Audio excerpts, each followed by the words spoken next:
Salut les aventurières, bienvenue dans le premier live business coaching qui va être tous les vendredis par l'équipe de 10h à 11h30. Le but de ces live coaching, c'est en fait d'offrir un espace de coaching business. Ça peut être lié à la crise actuelle parce qu'on filme ça pendant qu'on est en plein confinement du corona. Ça peut être lié à complètement autre chose. Tous les sujets sont OK pour moi, tant que ça vous fait avancer, que ça vous aide avec votre business. J'ai envie de commencer par un petit point sur le cadeau d'une crise pour un business. Hello Sandrine qui nous rejoint. Le cadeau d'une crise, c'est vraiment en fait la mise en tension d'un système, c'est-à-dire une façon de fonctionner qui est habituelle et qui est tout le temps comme ça. Salut Serena. Mais voilà, trop bien, il y a du monde. On a un système qui fonctionne d'une certaine façon normalement et il n'est pas optimal en fait. Il y a plein de trucs qui potentiellement déconnent dans le système, mais on ne les voit pas trop parce qu'en fait ça tient au quotidien et quand il y a une crise comme là, d'un coup on n'a plus accès à nos réseaux habituels, on n'a plus accès à notre quotidien habituel. Moi je suis pas chez moi là, donc j'ai même pas accès à mes affaires. J'ai pris littéralement 4 slips en pensant venir là 3 jours et maintenant je suis partie pour des mois. Donc voilà, et on est dans un système qui du coup va nous montrer les endroits où en fait ça merde, où ça résiste pas à de la pression. Et donc c'est trop bien parce que c'est comme, je vais avoir une image absolument répugnante, mais si on presse très fort une éponge, ouais, ça fait sortir des trucs qui doivent en sortir et c'est un vrai moment pour se dire est-ce que j'ai envie de... Salut Mag, est-ce que j'ai envie de garder cette façon de fonctionner ou est-ce que à ces endroits-là, il y a des ajustements à faire. Exemple pour moi, là, j'ai ajusté mon rythme de vie à un rythme qui me va hyper bien, beaucoup plus que dans mon quotidien habituel. Parce que la pression qui s'est faite sur mon système, elle m'a donné des infos nouvelles sur mon niveau d'énergie, sur ce que j'ai envie de mettre en place et sur où sont mes priorités. Donc c'est pareil dans un business. Alors il y a des business qui sont plus ou moins résistants, mais ça met en valeur par exemple la façon dont vous avez géré de la trésorerie. Est-ce qu'il y a de la trésorerie ou pas du tout dans votre business? Est-ce que vous avez des mois où vous voyez venir ou pas du tout? Est-ce qu'il y a un système qui fait qu'il y a des clients qui viennent à vous ou pas du tout? Moi, grâce à la crise aussi, je me rends compte que une des choses que je sais faire en tant que business coach et que j'ai su faire dans mon business, c'est avoir des clients à vie. C'est-à-dire, là, je vois les personnes qui sont connectées sur ce Zoom. D'ailleurs, si vous ne voulez pas qu'on voit vos têtes sur YouTube, quand je le mettrai sur YouTube, il faut enlever vos caméras. Euh, les personnes qui sont là, c'est des personnes qui sont dans la communauté depuis longtemps, avec qui il y a une relation de confiance qui s'est tissée. Certaines d'entre vous, j'ai bossé avec vous. Certaines d'entre vous sont devenues des personnes proches de mon entourage. Donc, il y a vraiment une relation de qualité qui s'est tissée dans le temps et qui fait que mon business, il est résistant, non pas parce que j'ai une trésor de malade, j'ai un peu de trésor, franchement, mais j'ai pas une trésor de dingo. Je suis pas hyper angoissée, mais c'est pas, si ça dure 6 mois, clairement, on n'a pas la trésor pour tenir 6 mois. Mais surtout, je ne suis pas angoissée par rapport à ça parce qu'il y a une relation de confiance énorme qui existe entre moi et la communauté. Et du coup, je sais que j'ai envie de contribuer à cette période particulière, mais je sais aussi que ça marche dans les deux sens. Il y a un équilibre du donner-recevoir qui s'est créé entre nous et qui fait que, en fait, en ce moment, on reçoit beaucoup de demandes de coaching. On est un acteur que les gens ont identifié comme des gens en qui on peut avoir confiance si on a besoin de traverser des moments difficiles. Donc, c'est vraiment ça que je vous invite à voir, c'est OK, il y a une crise. Qu'est-ce que ça montre? À quels endroits mon système est hyper défaillant? Par exemple, moi, là où mon système est défaillant, j'ai aucun programme en ligne. En fait, j'en ai que je ne vends plus depuis 2 ans parce que je m'étais concentrée à 100% sur le coaching. Mais là, c'est un temps où les gens ont envie de travailler en ligne. Ok, le coaching en ligne, ça existe, mais les programmes en ligne, j'en ai pas. J'ai pas de programme en ligne aujourd'hui. Donc, c'est un endroit où il y a une faiblesse dans mon business. Il n'y a pas non plus de système extrêmement bien automatisé pour avoir du trafic et des demandes qui arrivent en automatique. Donc, c'est un endroit de faiblesse du système que je vois et qu'on peut corriger maintenant. Par contre, quels sont les atouts aussi de mon business? C'est quoi les ressources dont je dispose et qui font que cette crise, elle peut être traversée? Qu'est-ce qui joue en ma faveur? Je vous invite vraiment à faire ce bilan en fait dans tous vos business Même peu importe là où vous en êtes, si vous êtes au tout début, vous avez peu de visibilité là-dessus, mais peut-être que votre ressource, c'est que vous lâchez pas l'affaire et vous passez beaucoup à l'action. C'est une vraie ressource, ça. Au début de mon business, j'avais que ça comme ressource. Je passais beaucoup à l'action. J'avais utilisé rien du tout comme réseau. J'ai coupé les ponts avec complètement mon job d'avant. Et donc, ce que j'utilisais, c'était démesurément, en fait, mon passage à l'action est maniaque d'y arriver et mon envie de créer beaucoup de contenu et de trouver un positionnement qui me plaise. Donc voilà, c'est un très bon moment pour faire un bilan de quels sont mes atouts et quelles sont mes faiblesses, puisque là, elles vont être extrêmement mises en exergue. Voilà, vous avez tout enlevé vos caméras, donc je me sens seule, mais comme une pauvre huître sur un rocher au bord de la mer. Mais c'est OK. J'ai envie de passer tout de suite à vos demandes, en fait, et de faire un petit tour vous êtes 1, 2, 3, 4, 5, de toutes les 5. Mettez votre micro quand vous avez envie et allez-y poser une question. Avec quoi vous voudriez repartir qui serait hyper bien pour vous là? Ça peut être un truc qui est dans l'urgence, mais ça peut aussi être, franchement, c'est vraiment du business coaching tout court. Donc, si c'est des choses qui n'ont rien à voir avec Corona, mais que les questions que vous vous posez, on y va. Moi, j'ai 1 heure et demie pour vous, donc on en profite. Salut Elodie. Si tu veux pas être sur YouTube plus tard, tu peux enlever ta caméra comme tout le monde. Je suis seule à montrer ma tronche. Mais si tu veux laisser ta tête, c'est OK aussi. Donc allez-y à base de volontariat. Vous allumez votre micro et vous posez la question, vous dites avec quoi vous aimeriez repartir et puis on y va.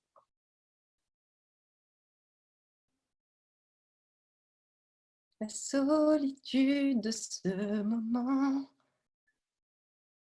Ne me dites pas que personne n'a de questions. Je peux faire du contenu pendant 1 heure et demie sans problème, mais j'imagine qu'il y a des choses extrêmement utiles et spécifiques à vous qui sont pour lesquelles vous pouvez m'utiliser.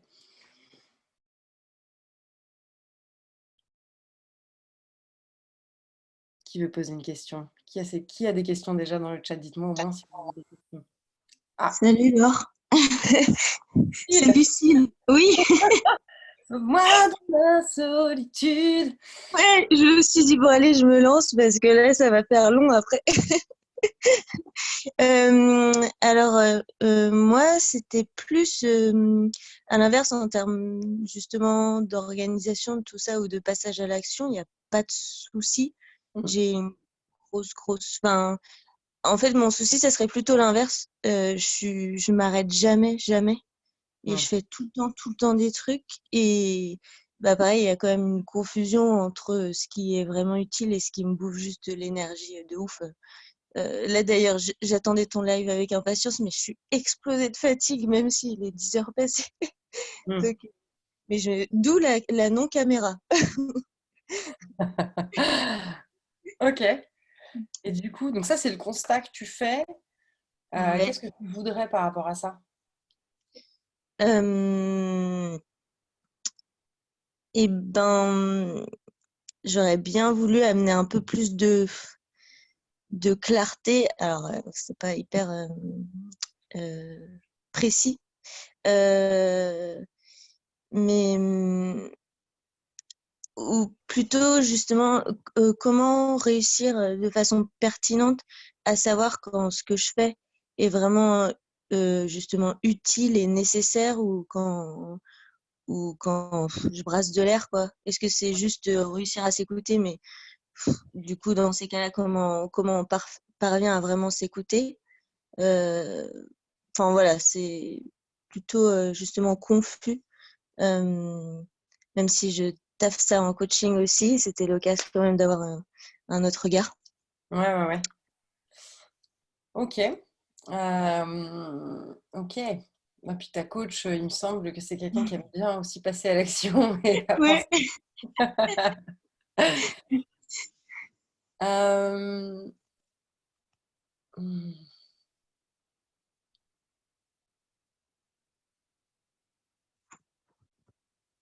T'en es où par rapport à la meilleure version de toi-même en termes d'énergie et en termes professionnels? Deux choses, je parle de en cases séparées.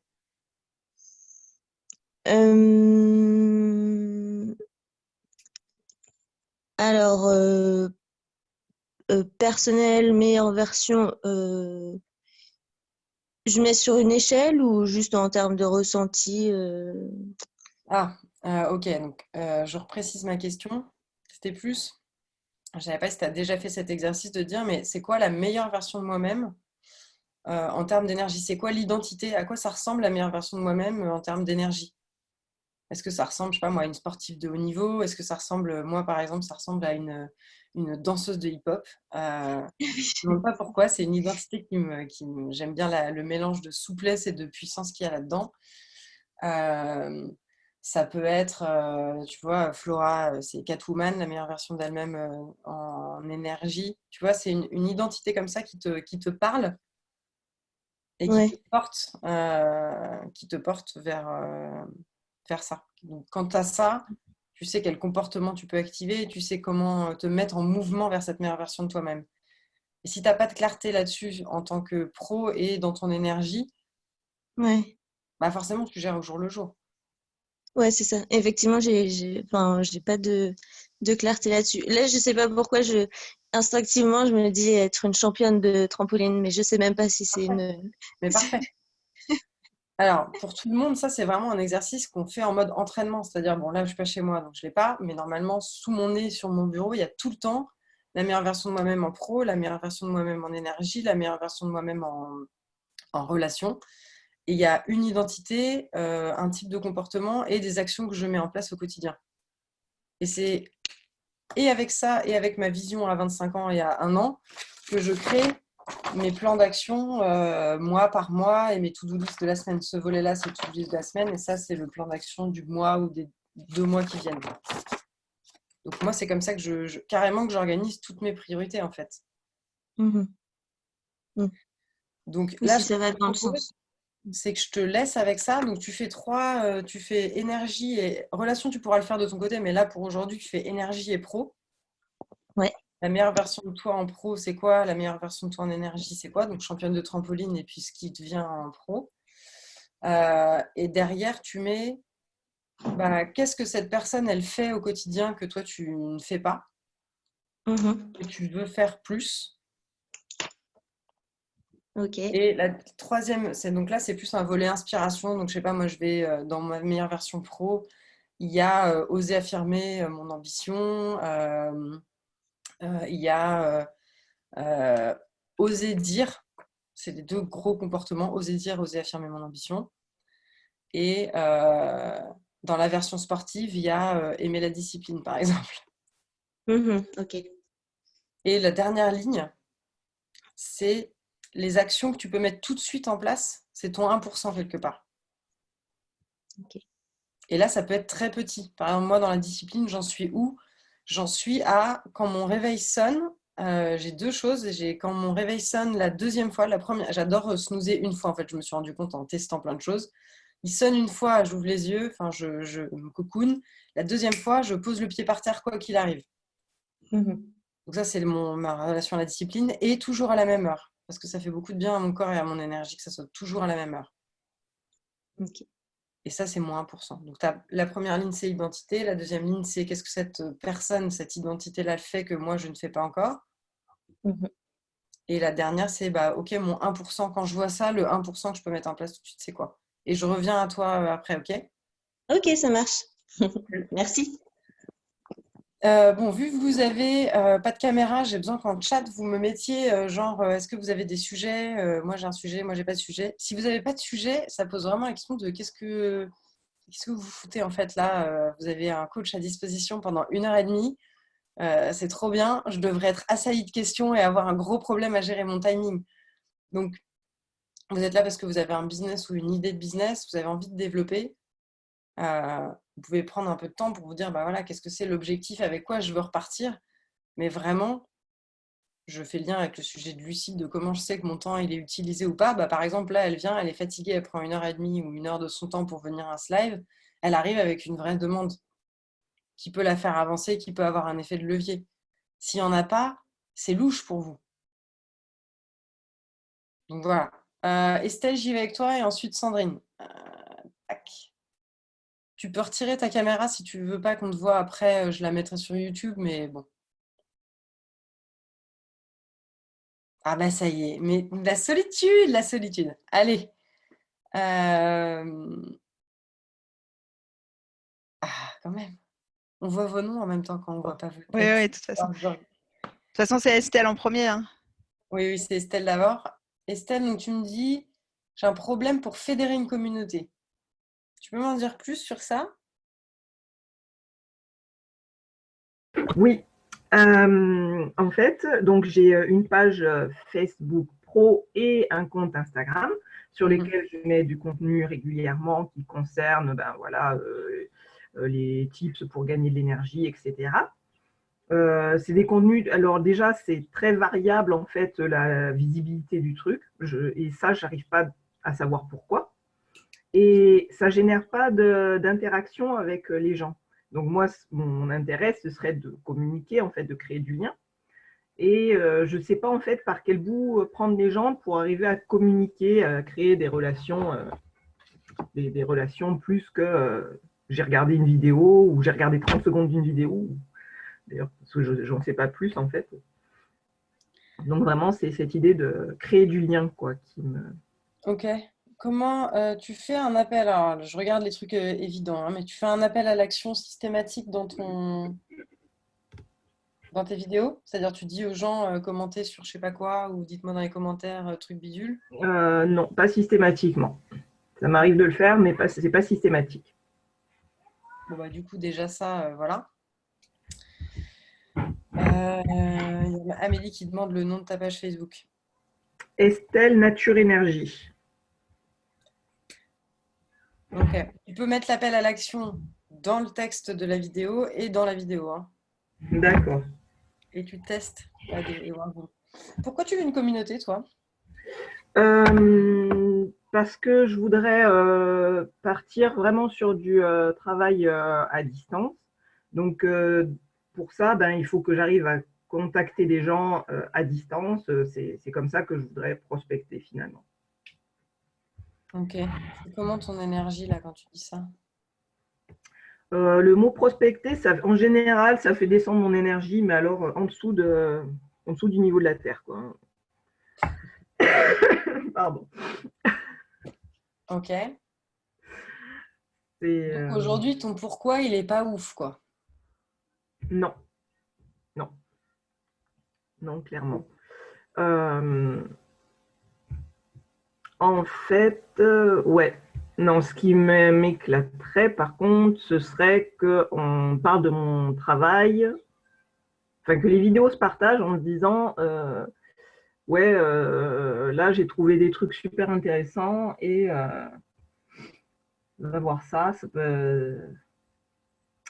va voir ça, c'est quelqu'un qui a fait des super vidéos, des trucs sympas.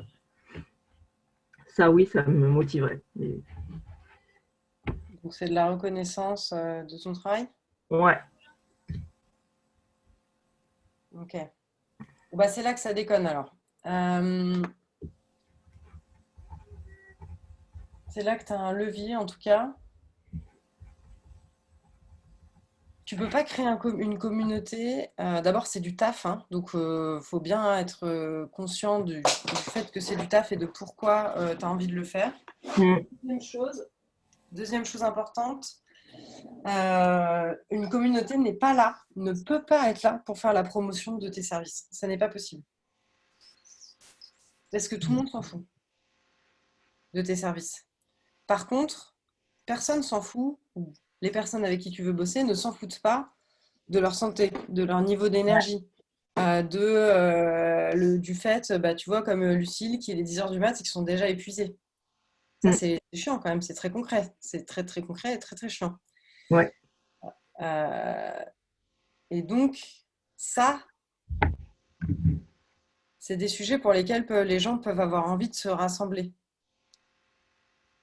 Okay. Mais quand tu crées une communauté, alors tu peux être une star et créer une communauté autour de ta musique, par exemple. Mais même ça, si tu es fan de Taylor Swift, c'est parce que toi aussi, tu as eu ton cœur brisé par un garçon et on t'a dit que tu étais quand même une meuf qui, je sais pas quoi, sortait avec trop de garçons. Enfin, c'est un peu ça les thèmes de toutes ces chansons. et que du coup, c'est pas cool et tu te reconnais là-dedans. Et donc, tu y es aussi pour toi, tu y es toujours pour toi en fait. Tu rentres toujours dans une communauté pour toi-même parce que ça t'apporte quelque chose. Oui. Vous êtes là aujourd'hui, c'est pas pour faire la pub des aventurières, on s'en bat les steaks de ouf. Vous êtes là parce que vous avez un business et vous vous dites il va y avoir de la valeur pour moi que je vais pouvoir prendre dans ce live. Ouais. Sinon, ça ne va jamais marcher. L'objectif de... Alors, ok, on est tous d'accord que d'avoir une communauté, ça donne beaucoup de résilience à ton business et que c'est un truc qui est hyper porteur pour un business. Mais c'est penser le truc complètement à l'envers. Il faut d'abord, que tu saches pourquoi particulièrement un modèle avec une communauté, ça te fait envie. Parce qu'il va y avoir, ça va être sport d'en animer une et d'en créer une. C'est vraiment, il y a un effet d'inertie au départ qui est fort. Et donc, il faut vraiment que toi, tu y mettes de l'énergie. Il faut que tu sois OK pour ça. Et deuxièmement, à quoi ça sert? Pourquoi est-ce que les gens devraient se réunir en communauté là-dessus? Je t'invite à regarder, j'ai fait une interview avec elle, Virginie de Léora. Oui. L-E-R-A. Elle a une communauté Facebook qui s'appelle La Ruche Léora. Virginie, c'est juste le meilleur exemple que je puisse... Ouais. Je mets bien du zoom. C'est le meilleur exemple que je puisse imaginer de construire une communauté, c'est-à-dire qu'elle a eu un bébé, elle s'est mise à adorer le portage, elle a fait rejoint plein de groupes de portage, commencé à parler de portage avec tout le monde. Moi, je n'ai pas d'enfant, hein, je m'en fous complètement de porter un bébé dans un sac ou dans un sac de course, c'est pas comme ça qu'on porte les bébés. Par contre, j'admire énormément, je vois que ça s'est fait parce qu'elle a un élan d'amour du portage qui est tellement fort que déjà naturellement, elle participait à plein de communautés. Quand elle a lancé sa marque, du coup, c'est parti comme une traînée de poudre juste en et parce qu'elle avait, elle avait fait une étude de marché de dingue, mais de façon organique, en étant là, en étant dedans, quoi. Donc, grosse valeur ajoutée d'une communauté, oui. Par contre, pourquoi je le fais? Et deux, pourquoi est-ce que les gens devraient venir dans ma communauté? Qu'est-ce que ça leur apporte à eux de faire partie de cette communauté? Ouais. Tu vois, là, Jérémy Mercier, avec Corona Beach, il a lancé un groupe spécial Santé Corona, ou je ne sais plus comment ça s'appelle, son truc. Je ne sais plus combien il a eu de membres en quelques heures, mais c'était incroyable. Il y a une demande, il y a un besoin, et en plus, lui, il était tellement ouf, en fait, de tout ce qu'il voyait passer sur la santé. En se disant, putain, il est mince, mais c'est pas possible, les gens n'ont pas les bonnes infos. Moi, je les ai, et ça me fait chier qu'il y ait cette désinformation et qu'en plus, on soit complètement déresponsabilisé, comme si les gens étaient impuissants face à leur santé. Je veux pas ça. Lui, une de ses missions, c'est de créer des humains en responsabilité de leur santé et de leur esprit critique. Et du coup, voilà, il a créé un groupe autour de ça. Il n'avait jamais créé de groupe Facebook avant, parce il avait fait des petites tentatives, mais il n'avait pas une motif de dingue. Et là, boum, il est tellement chaud sur le sujet que ça y est, ça explose. Ouais. Donc ça peut aussi aller très vite. Bon, il a beaucoup de travail de fond, Jérémy, là-dessus. Ouais, quand même. Mais c'est surtout la rencontre de ton pourquoi et du pourquoi des gens, en fait. Ouais. Qu'est-ce que tu prends de ça? Effectivement, le pourquoi des gens est encore très flou dans ma tête. Donc déjà, il faut que je me penche un peu là-dessus et que du coup, après, je vais cibler, faire les choses de façon plus ciblée et plus aller dans le sens de ce que je veux apporter, quoi.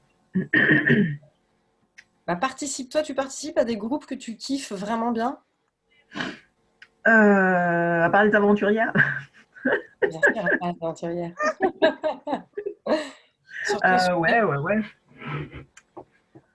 Ouais. Ouais, il y a des groupes.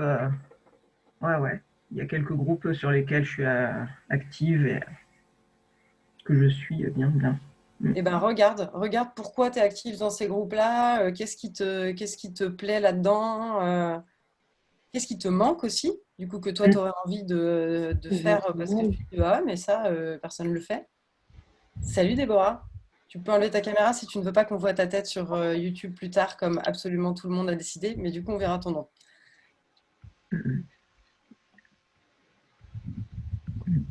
Bon, écoute, que je... Ok. Ouais, inspire-toi de toi, ce qui te donne envie de faire partie d'une communauté, en fait, tout simplement. Mm. Et ensuite, deuxième truc, important pour tout le monde, communauté ou pas communauté, ce dessin magnifique, mes qualités de graphiste ne font qu'augmenter exponentiellement avec le temps. Donc, qu'est-ce qui se passe? Cette personne, elle est seule, c'est la solitude. Cette personne a une communauté. Qu'est-ce qui les sépare? Absolument 100% des gens qui ont une communauté aujourd'hui ou qui ont un certain rayonnement, un certain réseau, se sont appuyés sur des choses existantes. Il faut absolument arrêter tout de suite, maintenant, là, de se faire croire que juste parce que vous allez faire des trucs géniaux, tout le monde va vous trouver. Les artistes, quand ils commencent, ils font des concerts dans des endroits. Ils ne jouent pas seuls dans leur garage en se disant quelqu'un va passer devant mon garage et va m'entendre, ensuite il va en parler à ses voisins. Non. Et ça, c'est ce que vous faites quand vous publiez sur vos pages Facebook ou dans vos blogs que personne ne visite jamais, en vous disant mais oui, mais si c'est bien, on va me trouver. Mais non, mais il faut arrêter cette folie, Jean-Michel. Ça ne va pas marcher comme ça. Tu vas chercher d'autres gens qui ont une communauté et vous faites des trucs ensemble. Et boum, une partie des gens de cette communauté, si tu fais du bon travail et puis que ça les intéresse, une partie des gens de cette communauté, boum, ils vont découvrir ce que tu fais. C'est ce qu'on a fait avec Flora. Une partie de sa communauté m'a découverte, une partie de ma communauté l'a découverte, hop, ça a fait des chocs épiques. C'est ce qu'on a fait avec Nicolas, c'est ce que j'ai fait avec Livia dans le temps, ce que j'ai fait avec plein de gens que j'ai interviewés et que je suis allée chercher moi-même. Donc, pour passer de la solitude à il y a du monde, on utilise des choses qui sont là où il y a déjà du mouvement. Les gens sont déjà à cet endroit-là, bah, ça vaut le coup. Donc, regardez où sont déjà les gens, où est-ce qu'il y a déjà du mouvement et de l'attention. Une deuxième chose que vous pouvez faire, donc là j'ai pris l'exemple de Jérémy sur le corona, bah, c'est d'utiliser quelque chose d'actualité. Ouais. Exemple typique de ça, les bandes, les groupes qui font des covers. Pourquoi est-ce qu'un groupe qui est dans son garage et qui fait une cover de Lady Gaga, de Paparazzi, d'un coup va avoir plein de vues sur Facebook, sur YouTube, alors qu'avant tout le monde s'en foutait de ce qu'il faisait? Bah parce qu'on aime bien Paparazzi, on connaît déjà cette chanson, on l'a entendue, on est curieux de voir une reprise funk. Je vous conseille d'ailleurs le groupe Scary Pockets sur YouTube, qui fait des reprises funk de tubes qui sont absolument géniales. Mais en fait, ils utilisent la célébrité du tube d'origine, ils en font une reprise funk, il se trouve que c'est hyper bien, qu'ils sont très drôles et qu'ils kiffent ce qu'ils font, donc c'est un gros kiff de les voir. Mais ils montent sur le dos, vraiment j'appelle ça, c'est monter sur le dos de quelqu'un. Donc vous montez sur le dos de quelqu'un qui vous emmène un peu plus loin. Et vous pouvez monter sur le dos d'un événement, vous pouvez monter sur le dos d'une personne, vous pouvez monter sur le dos d'une communauté quand vous êtes hyper actif dans une communauté, que vous contribuez et que du coup on vous repère et on vous kiffe. Voilà. Mais donc la première vraie question, c'est celle qu'on s'est dit tout à l'heure, hein, c'est pourquoi pour moi et pourquoi pour eux. Qu'est-ce qu'ils en ont à faire que je fasse ça? Et moi, il vient d'où mon désir de faire une communauté? Est-ce qu'il est réel et il est nourri par quoi? Parce que vu que c'est dur et long, sinon ça ne va pas tenir. Et après, la stratégie pour faire connaître sa communauté, c'est vraiment monter sur le dos des gens ou des événements. Il n'y a pas d'autre chose. Et n'essayez même pas une seule seconde de vous faire croire qu'il y a des artistes incroyables ou des gens incroyables qui n'ont pas fait comme ça. Tout le monde fait comme ça. Tout le monde fait comme ça. Le bouche à oreille, c'est hyper bien et c'est également hyper lent. Donc vous accélérez du bouche à oreille en faisant des trucs de qualité, en invitant du monde, en collaborant avec des gens, en faisant des articles invités. C'est vraiment important de sortir tout de suite du mythe de je vais y arriver tout seul. Eminem, Snoop Dogg et compagnie, là, je suis en train de regarder des trucs sur Dr. Dre, bah, ils ont utilisé Dr. Dre qui était déjà connu. Comment elle s'appelle? Patti Smith, elle a explosé parce qu'elle a pris un tube qui avait été écrit par, comment il s'appelle ce mec? J'arrive plus à me souvenir de son nom. Bref, un mec ultra connu dont le nom m'échappe pour une raison, un rocker, qui voulait pas le mettre dans son album à lui et qui lui a filé ce tube. Et elle est devenue hyper connue avec ce tube. Elle était déjà un peu connue, puis là, ça a fait exploser cet album-là qu'elle a sorti. Tout le monde monte sur le dos les uns des autres. Et vous-même, quand vous aurez des airs insolites, vous pourrez faire monter quelqu'un sur votre dos. Ça marche comme ça. Et moi, je monte même sur le dos de mes coachs parce que quand elles ont toutes communiqué sur le fait qu'elles bossaient pour les aventurières, boum, il y a eu, je sais plus, 500 et quelques personnes de plus qui ont liké la page. Leur propre communauté ont découvert ce que je faisais. Et du coup, comme elles font partie de l'équipe, bah, hop, le collectif est instantanément plus fort que moi toute seule. Et donc, ce qu'on fait ensemble, ça ramène beaucoup plus de monde, ça fait le potentiel de monter sur beaucoup plus de dos en même temps. Et voilà. Est-ce qu'il y a autre chose par rapport à ça, Estelle? La réutilisation du contenu aussi. Je suis un La peu... réutilisation du contenu? Ouais, c'est-à-dire quand je fais des articles ou quoi, est-ce que c'est judicieux de les réutiliser par exemple sur Facebook ou est-ce qu'on sépare les flux ou est-ce que... Test, tu verras. Et par contre, ce que je te conseille énormément, que moi, j'ai pas fait, c'est d'avoir un fichier spreadsheet, Google Spreadsheet ou un Excel tout de suite avec le titre de l'article et son lien. Pour que plus tard, dans un an, quand on aura 50, voire 100, que tu puisses très facilement retrouver le lien de ces vidéos et non pas comme moi te dire « Ah, bah, c'est dans le trou du cul de Facebook, je ne peux plus y avoir accès. Je ne sais pas comment trouver ce truc. » Donc, quand tu fais des contenus, bon, s'il y en a que tu trouves très moyens, c'est pas grave.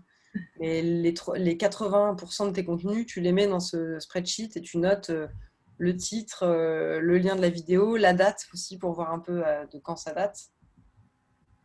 Très rapide. Faut que ça te prenne 3 secondes, mais que ça devienne un réflexe pour que tu aies une bibliothèque de contenu énorme et accessible. Ouais. Comme ça, tu verras plus tard ce que tu as envie d'en faire. Ok. Yes? Yes. Merci. Sandrine, on y va. Et les autres, si vous avez des Yes. questions, mettez-les dans le chat ou manifestez-vous en disant j'ai une question dans le chat ou j'ai un sujet que je voudrais aborder et pour lequel je veux profiter de ce live. Parce que moi, sinon, Yes. si je ne vois pas de questions, je vais rester longtemps sur celles qui posent des questions, ce qu'elle aime bien. On y va? Oui, allez, c'est parti. Donc moi, il y a des mois, voire des années que je me dis que je dois lancer du business en ligne parce que ça compléterait mon chiffre d'affaires, que voilà, ça amènerait d'autres choses. Des mois que je fais le choix, peut-être même des années que je fais le choix de plutôt me consacrer à mes activités en réel et que je repousse, je me dis j'ai pas le temps. Bon là, le temps, je l'ai, clairement. Il n'y a pas de problème. Les idées, j'en ai aussi. D'ailleurs, j'ai déjà attaqué à produire du contenu. Et en fait, alors j'ai attaqué à produire du contenu, j'ai fait un e-book, un webinaire qui est orienté manager et tout ça. Et j'ai énormément de questions évidemment de ma communauté sur comment on fait pour gérer les relations, les émotions en période de confinement, ce qui évidemment est pile dans la problématique du moment. Qui est pile aussi dans ce que je travaille. Et en fait, moi, mon dilemme, il est plutôt éthique. Je ne sais pas comment vous pouvez appeler ça, mais parce qu'en gros, alors j'en ai besoin financièrement parce que moi, mars et avril, c'est les 2 plus gros mois de l'année quasiment avec octobre. Et c'est là qu'en fait, je constitue normalement ma trésorerie pour 80% de l'année. Donc du coup, là, je démarre la crise avec une trésorerie ras les pâquerettes et avec 2 mois normalement de chiffre d'affaires là, qui vont être quasiment à zéro, quoi. Donc, ma difficulté est la suivante, c'est le dilemme éthique dont je parlais, c'est comment je lance ce business en ligne parce que j'en ai besoin financièrement. J'ai pas du tout envie d'être celle qui utilise la crise pour lancer ses trucs et tout ça. Et du coup, ça tombe mal d'un point de vue éthique. Donc peut-être que je me pose trop de questions ou je sais pas. Mais comment je fais? Est-ce que c'est dans ma communication? Enfin voilà, là-dessus, je me pose plein de questions. Ok. Et là, avec quoi tu voudrais repartir? Ce avec quoi je voudrais repartir, c'est peut-être des ressources sur justement comment je peux communiquer, peut-être pas ce que toi tu peux me répondre, mais des gens sur qui je peux m'appuyer pour construire une communication qui soit pas genre je profite de la crise pour vous faire payer des trucs. Je voudrais repartir aussi avec peut-être une prise de recul sur ce dilemme. Est-ce que je me pose des questions absurdes ou est-ce que j'ai trop d'état d'âme et il faut que j'arrête de me prendre le chou? Enfin voilà, sur quoi je peux m'appuyer? Qu'est-ce qui peut me permettre de me rassurer sur le fait que ça va pas être mal vu en fait? Alors, Bon, je vais y aller en mode un peu cache Oui, pistache. On vas-y, s'est vas-y. déjà parlé, donc Ouais, je c'est me ça, ouais. permets. Euh, Cette question, elle est trop centrée sur toi, en fait. Elle est trop Ouais, centrée sur toi, la peur des critiques, etc. et pas sur la valeur et le potentiel de transformation pour tes clients. ok. Donc, je te donne l'exemple. Alors là, je pars vraiment aussi de l'éthique, c'est hyper personnel. Les valeurs qui sont les plus importantes pour vous sont très personnelles. Donc, je ne rentre pas là-dedans par rapport à toi. Mais nous, par exemple, on vend du coaching. Donc, le coaching, c'est hyper responsabilisant. Oui, C'est pas comme pour le coup une formation en ligne. Si le client que j'ai en face de moi, il n'est pas engagé dans son coaching et dans son processus de transformation, on va se faire chier tous les deux, quoi. Donc, c'est très important pour moi que le niveau d'engagement soit élevé et l'argent fait partie de l'échange. J'ai déjà testé de coacher gratuitement, même parce que moi, j'avais envie d'apprendre sur un point en particulier ou avec un public en particulier. C'était toujours une cata tant qu'il n'y a pas d'équilibre du donner-recevoir. Donc, ce niveau d'engagement-là que je recherche correspond au niveau de transformation que je veux aussi pour mes clients. Et donc, si je me pose la question de est-ce que je me mets à faire du coaching gratuit, par exemple, là, le format qu'on a, il est dans un cadre très précis et c'est du consulting parce qu'il y a quand même pas mal de consulting dans ce que je vais faire là, dans cet espace-là. Bah là, c'est OK. Mais par exemple, offrir des séances de coaching, pour moi, ça n'a pas de sens. ouais. Ça maintient cette espèce de truc d'urgence et de déresponsabilisation. Et donc, je vois bien tout le monde se jeter dans on fait plein de trucs gratuits, on offre plein de trucs, etc. Pourquoi pas? Je suis sûre que c'est ajusté pour certains business. Moi, je trouve ça déresponsabilisant. Je trouve que ça prend vraiment les gens pour des petites choses fragiles et qui ne sont pas capables d'utiliser leurs ressources pour les mettre là où c'est important pour eux. Mm. Et c'est là où je dis que Ouais, c'est trop centré sur toi. Alors là, c'était le côté sniper. j'ai compris. Ouais. Après, hyper intéressant et gros levier du coup de récupération d'énergie et de travail sur toi, c'est de dire par qui j'ai le plus peur d'être critiqué. Note-les parce que Ouais, ouais. je vais te Ce laisser que je suis avec en train ça de et je faire. Ouais, reviendrai ouais, aussi. Donc, par qui j'ai le plus peur d'être critiqué? ouais. Pour quel objet de critique? Donc, pourquoi, mais en 2 mots. Oui. Pourquoi j'ai le plus peur d'être critiqué? Euh, et avec ça, tu vas regarder, c'est quoi les bénéfices si je suis critiquée pour ça? C'est quoi le côté positif si je suis critiquée pour ça? Ok. Exemple, moi, ma plus grande peur, c'est d'être critiquée par, en numéro un, mes proches, en numéro 2, mon équipe, en numéro 3, ma communauté. Pourquoi j'ai le plus peur d'être critiquée? C'est de manquer d'exigence. Pas ponctuellement sur un sujet, mais sur la façon dont je progresse, la façon dont je continue à me challenger pour que ce soit ça ait toujours plus de valeur. Et tout ça, c'est ma hantise d'être critiquée pour ça. Et par mes proches, c'est d'être passée à côté de qui je suis. Euh, Qu'est-ce que ça m'apporte? Bah, ça m'apporte un focus hyper clair et une niaque de ouf pour ne pas lâcher l'affaire là-dessus. Ouais, Donc, c'est un ok. exemple juste en inspiration. Je dis pas, c'est pas la même chose Oui, pour toi, c'est oui. pas une bonne réponse, mais du coup, ça donne un exemple. Et dernière question, mais que tu dois vraiment faire après celle-là, c'est pourquoi je rêverais d'être critiquée? Alors attends, j'ai pas entendu la fin de la question. Il y a eu un problème de son. Pourquoi je rêverais d'être critiquée? Allô? Ouais. Tu Oui, m'entends? c'est ça. Pourquoi je rêverais d'être critiquée? C'est quoi le sujet pour lequel ça serait kiffant pour toi d'être critiquée? Ok. Genre, bah moi, je rêverais d'être critiquée pour être un leader sur le marché du business coaching, tu vois. Les gens disaient, ah ouais, mais du coup, ah, c'est nul, c'est le truc auquel tout le monde va sur le business coaching et tout. Enfin, moi, ça me va bien d'être critiquée pour ça, Ouais, ok, je comprends. tu Ouais, vois. ça va, c'est clair. Donc Ok. ça, c'est des leviers d'énergie pour toi. Donc je te réponds sur 2 plans. Dans l'urgence, là, dans l'immédiat, on s'en fout de savoir euh, t'écris les peurs et les critiques et tout ça, c'est le mauvais sujet parce que ça regarde démesurément chez toi par rapport à l'urgence quelle valeur j'amène en fait avec ça, qui doit être beaucoup plus ton obsession. Et après ça, Ouais. tu vas voir si tu le vends, à quel prix et machin. Est-ce que tu fais un prix spécial Corona et ensuite ça sera à son vrai prix, enfin voilà. Et le deuxième versant où tu as beaucoup d'énergie à récupérer, donc là plus sur du moyen terme, c'est d'aller regarder dans cette histoire de critique, qu'est-ce qui se cache là-dedans en fait. Ouais, ok. Ouais, mais les questions là que tu m'as posées, je pense que c'est assez effectivement éclairant parce que déjà, par qui j'ai le plus peur d'être critiquée? Moi, pour moi, là, à court terme, je sais déjà répondre. Ce serait plus ma communauté.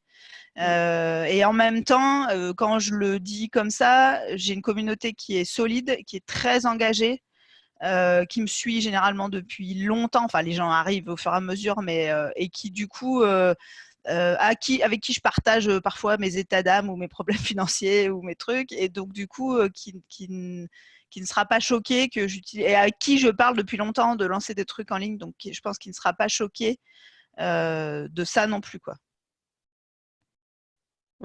Donc, Ok. ça m'apporte l'élément un peu de réassurance dont je parlais. Je ferai attention à ma communication, voilà. Mais je pense que ça me va, moi. Après, le contenu, le pricing et tout ça, je peux m'en débrouiller. Ok. Mais Et je tu vais quand peux même répondre à toutes les autres questions, hein. carrément, il y a de l'énergie à récupérer pour toi là-dedans parce que, bah, après, on se connaît un peu, on a déjà eu une discussion, mais il y a vraiment une histoire de où est-ce que tu mets ton focus et à quel point tu tolères d'être tiède ou pas assez radical sur ton désir pour ne pas heurter l'autre, tu vois. Il Ouais, y a un gros potentiel de récupération de pouvoir là-dedans. ouais, ok, ok. Et après, sur le coaching gratuit, je le dis parce que j'ai pensé, moi, à des séances suspendues. C'est-à-dire que je ne veux pas faire du coaching gratuit ou de la thérapie gratuite. Par contre, je sais qu'il y a des gens qui sont dans la merde financièrement en ce moment. Et donc, j'ai proposé, là, a priori, je vais voir si ça fonctionne ou pas, mais de faire des séances de coaching suspendues. C'est-à-dire que quelqu'un qui a les moyens et qui n'a pas besoin paye. Mmh. Et que ça permet à quelqu'un qui a vraiment besoin mais qui n'a pas les moyens d'avoir cette séance sans avoir à payer ou en payant très peu. Et du coup, moi, je suis quand même payée pour le boulot, quoi. Ouais, ouais. J'avais vu une coach américaine qui avait fait ça. Elle s'appelle Suzanne Hayat, Hyat. Je ne sais pas si elle fait encore ça. Ouais. Mais à un moment, tu pouvais payer le prix de ton programme et tout ce que tu rajoutais permettait de payer des séances de coaching à quelqu'un d'autre. Voilà. Moi, je pense que ça peut fonctionner dans mon cadre à moi. Ouais, c'est Mais ça. du Moi, je le coup, ferais ouais, pas, par voilà. exemple, mais tu C'est vois, différent. chacun doit tester avec. Ouais. C'est pour ça que je rentre même pas dans les histoires d'éthique et tout ça, parce que c'est très personnel. L'éthique, c'est de toi à toi-même. Ouais. Là, on parlerait plus de thérapie et pas de coaching parce qu'en fait, dans la thérapie familiale ou de couple ou les choses comme ça, bah, de fait, les gens qui en ont besoin, déjà en temps normal, n'ont pas les moyens de se les payer. Mm. Ils sont sur liste d'attente pendant des semaines sur des Ouais. CMP ou des choses comme ça. Après, je sais que ça se discute, hein, mais il y a quand même socialement un problème par rapport à ça. Il y a des Ouais. gens pour qui 10 euros par mois, c'est déjà trop, quoi.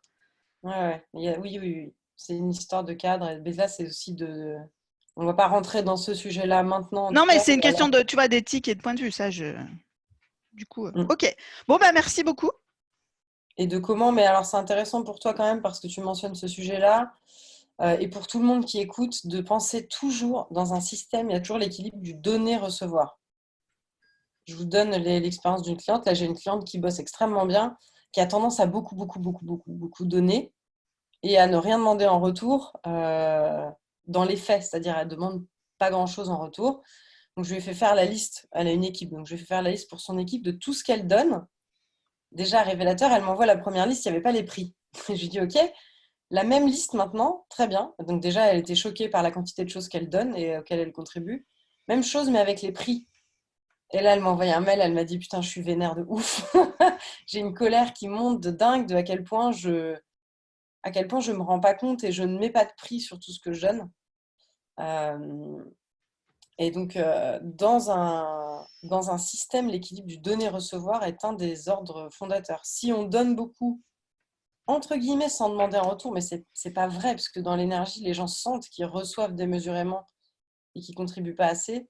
C'est un système qui va créer ce qu'on appelle des enfants ingrats. Donc, c'est pas des vrais enfants, évidemment, mais c'est dans la relation.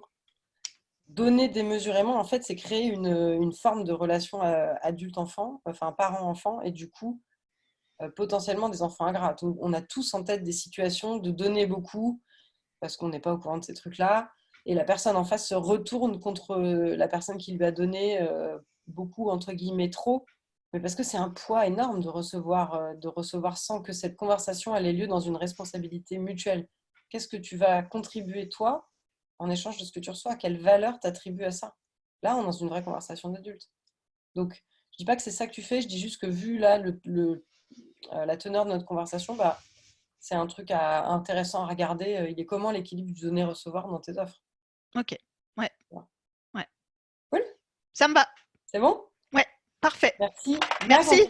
on y va avec toi et après je reviens sur Lucille et continuez à poster vos questions si vous en avez, parce qu'après sinon je m'arrête à écart pour prendre les questions qui étaient en commentaire. Bonjour madame. Bonjour. Oh, dis donc, tu confines dans un petit appart, toi? Là, je suis chez mon père. Là. Je suis confinée chez mon père, quoi. Bah, si tu veux de la thérapie, il y a Sandrine qui fait des trucs. Qu'est-ce que confiner chez tes parents, c'est toujours un truc. Donc, voilà.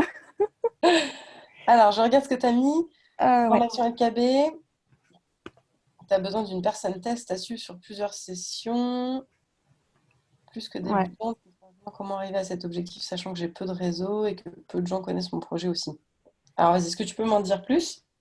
Bah, c'est-à-dire que là, à l'heure actuelle, mon projet, c'est de devenir coach parce que j'adore les sessions de coaching. Mais je me rends compte que c'est le début de tout. Au niveau business, personne ne sait que je fais ça parce que j'en ai pas encore parlé. Je me sens encore en formation. Donc, j'ai du mal à en parler parce que je me sens illégitime, en fait, de dire que je suis coach. C'est pour moi déjà un pas supplémentaire de me montrer et de dire bah non, je fais du coaching, donc voilà, je ne sais pas sur quelle plateforme concrètement dire que je fais ça, à qui j'en parle. Enfin, c'est vraiment un énorme challenge pour moi, alors que c'est quelque chose que j'ai envie. Mais voilà, c'est concrètement, voilà, pour réussir à ce qu'il y ait une personne qui vienne à moi euh, pour faire ces sessions et valider ma certification, là, je me sens mais complètement démunie. Je me dis, ah ok, je pourrais parler, dire, ah je fais ça. Mais franchement, je me sens démunie à l'heure actuelle.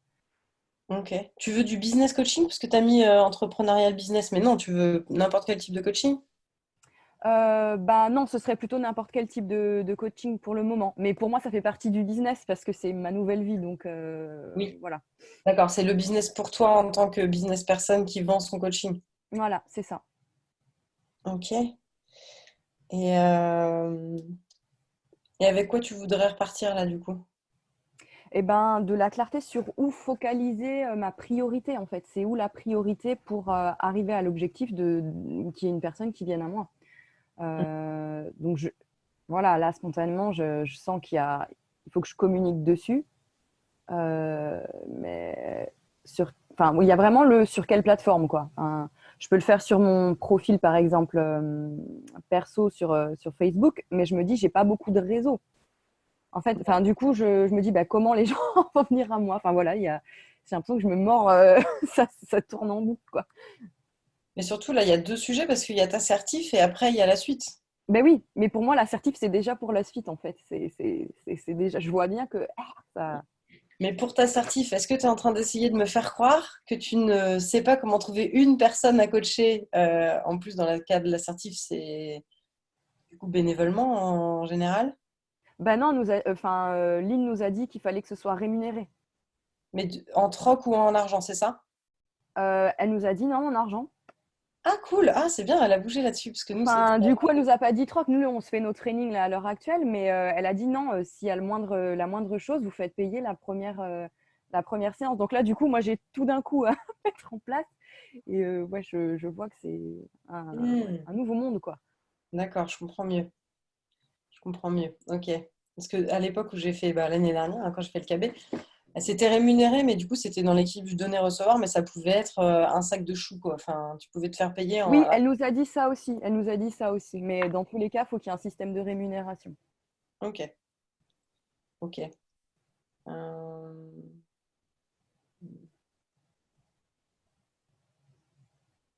Ça fait combien de temps là que tu sais que tu dois chercher ton cas? Bah, la session 2, ça fait pile un mois. Ça fait Ok. pile un mois. Du coup, j'ai travaillé aussi en training avec les filles pour un peu cibler comment comment parler dessus, etc. Mais j'ai l'impression que ça tourne en boucle. Ouais. Hmm. Oui, bah oui, c'est pour ça que j'y vais pas avec des solutions, parce que je vois aussi que c'est pas là que ça se joue. T'as essayé quoi depuis? Du coup, t'as fait séance avec les filles? Ouais, ben en fait, ce que je me dis, je fais bon, déjà, je vais peut-être à tort, mais je me suis dit, bon, je vais déjà, moi, me mettre plus à nu et communiquer d'où je viens et pourquoi je vais au coaching. Enfin, partir de qui je suis déjà, en fait, globalement, et ce qui m'a emmené à aller vers le coaching. Et voilà. Mais en fait, je l'ai partagé, mais pas du tout sur ma page à moi. Je l'ai partagé un peu sur la page de Jérémy. Ça a été mon déclencheur, en fait. Et ensuite, j'ai continué sur un peu plus sur le groupe Feu Sacré parce que voilà, je me suis dit que ça allait dans la même démarche. Mais je me dis, en fait, je ne m'alimente pas moi, quoi.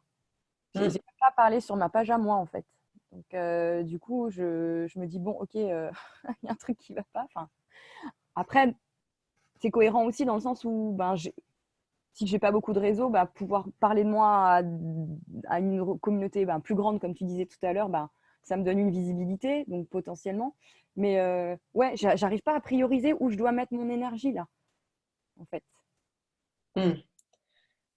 Euh,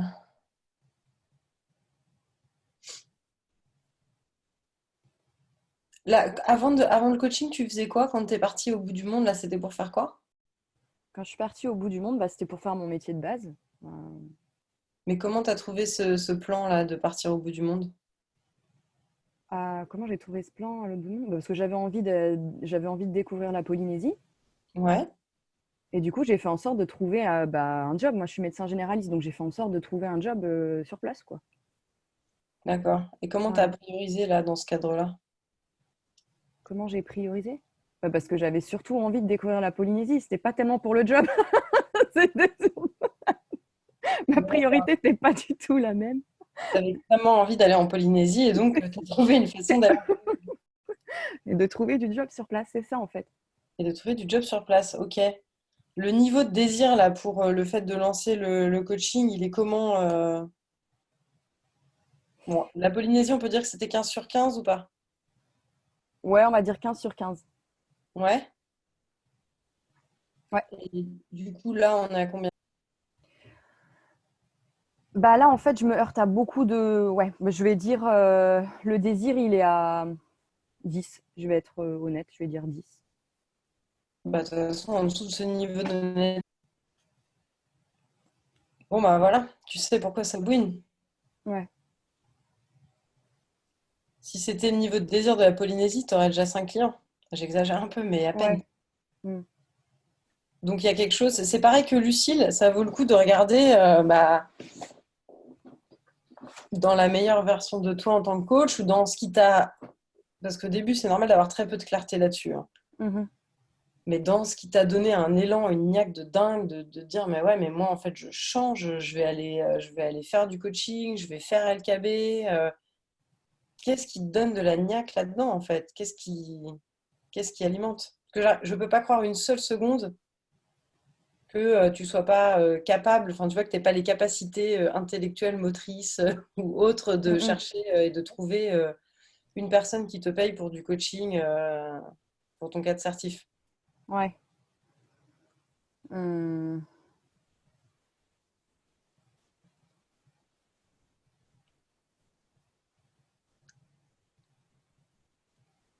Alors là, en gros, qu'est-ce qui me permettrait de passer de 10 à 15 en termes de niaque? Mm. Euh, Mais je sais même pas si c'est ça pour tout de suite. Ça, c'est mm, déjà la mm, suite, mm. c'est déjà après. Mais pour l'instant, c'est déjà d'observer que bah, le niveau de désir, il n'est pas à celui où tu soulèves les montagnes. Ouais, C'est pas grave, il n'y a rien à faire de ouais, ça, ouais, à ouais. part Mm, mm. d'être avec. Ouais.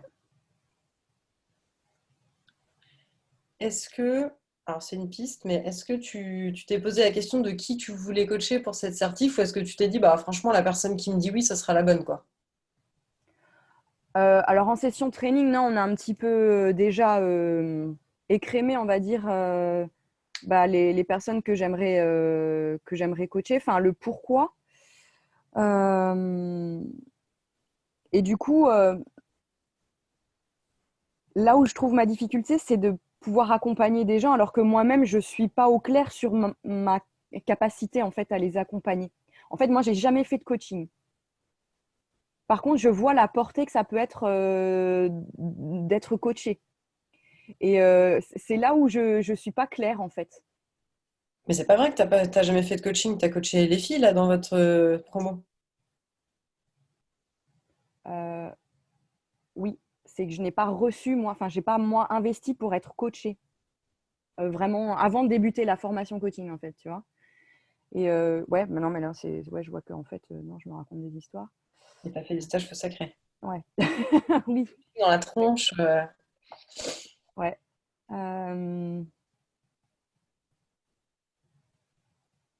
Ouais, non, il faut que. Ouais. Non, mais t'es sur ton sujet. Ta légitimité en tant que coach, aujourd'hui, elle n'est pas d'avoir 15 ans de pratique, on est clair. Oui, bah oui, je vais faire avec là où j'en suis, ouais, ça Voilà. c'est sûr. Donc, ta légitimité en tant que coach, elle est que tu as fait des stages du dev perso, Mhm, tu as été coaché dans le cadre des stages, mhm. et tu fais une école de coaching qui est tellement basée sur la pratique et dans la forme et dans le fond que tu te fais coacher la face non-stop depuis 2 mois en fait. C'est ça. Voilà. Je sais parce que moi, quand je fais le KB, j'ai arrêté mes autres systèmes de coaching. J'ai juste gardé 2 heures de Nico par mois, tellement c'était intense en fait, le niveau de LKB. Mm. Euh, donc ça, c'est ta légitimité. Ouais. C'est ce avec quoi tu arrives à tes clients. Mhm, Tu as envie de les coacher et la réalité, c'est que tu n'es pas formé, mais par contre, tu es supervisé parce que vous êtes supervisé à LKB. mhm. Tu as investi toi-même dans ton développement perso et tu es coaché en permanence depuis 2 mois. Ça, Ouais. c'est ta carte de visite. Mhm. Ouais, je pense que c'est vraiment l'histoire de la légitimité, en fait. Ouais. Ouais. Est-ce que ça change quelque chose de nommer ça, là, les sources de légitimité que tu as aujourd'hui? Ouais, ouais. Enfin, pour moi, je pensais pas que c'était ça la légitimité. Pour moi, c'était la pratique, la pratique, la pratique. Mais non, par contre, je vois bien le kiff que j'ai à accompagner les gens. C'est surtout ça, en fait, que ça me met en lumière, en fait. Parce que c'est beaucoup plus. Euh, parce que je ressens beaucoup plus d'amour et de fluidité et de jeu et d'exploration d'un voyage inconnu. Et c'est ce qui me plaît, en fait, dans la session de coaching, que j'ai pas, moi, dans mon activité à l'heure actuelle au niveau professionnel. Et donc, voilà, donc ça me souligne le fait que je kiffe vraiment faire des séances de coaching. Voilà, c'est les points positifs là que je ressors. Et, et que tout l'aspect autour, bon, bah, voilà, il faut que j'en prenne compte aussi, quoi. Que je vais être rémunérée, donc il va falloir que je trouve un système de rémunération. Enfin, voilà, c'est tout ce que je n'ai pas eu besoin de faire dans mon activité jusqu'à présent, parce que les gens viennent à moi, on me rémunère, enfin, c'est déjà fixé d'avance. Donc, c'est toute une manière de concevoir qui est différente. Donc, voilà, je mesure aussi l'ampleur du challenge. Voilà, aussi. Mm. Donc, euh, ouais, la légitimité, elle est là, en fait. Donc, Mm. ok. Ok. Et là, t'es comment avec ça?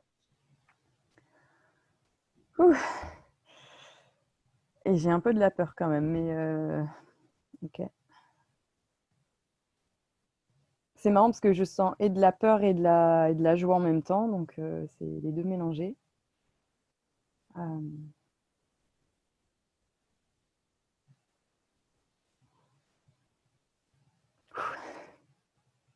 ouais. Euh, en fait, ça me touche. Le mot légitime me touche, donc ok. Donc voilà, ben, voilà. Je n'ai pas d'autre chose à dire là, mais je sens que me sentir légitime, ça me touche en fait. Voilà. Ok. Est-ce que tu as besoin d'autre chose? Euh,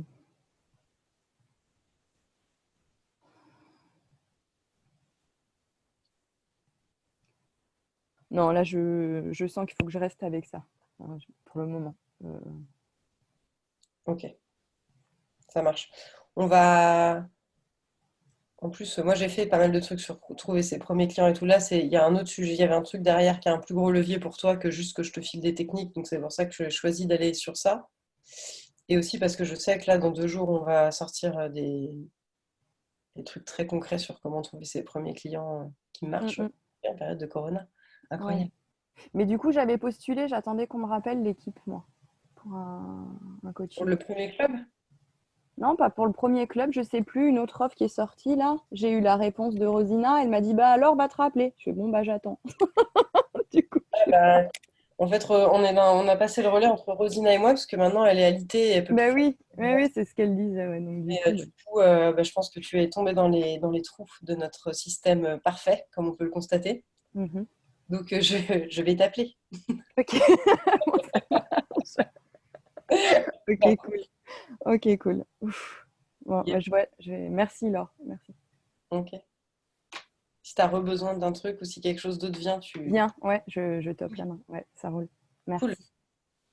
Merci. Madame Duchesne, est-ce qu'on peut revenir sur vous? Oui.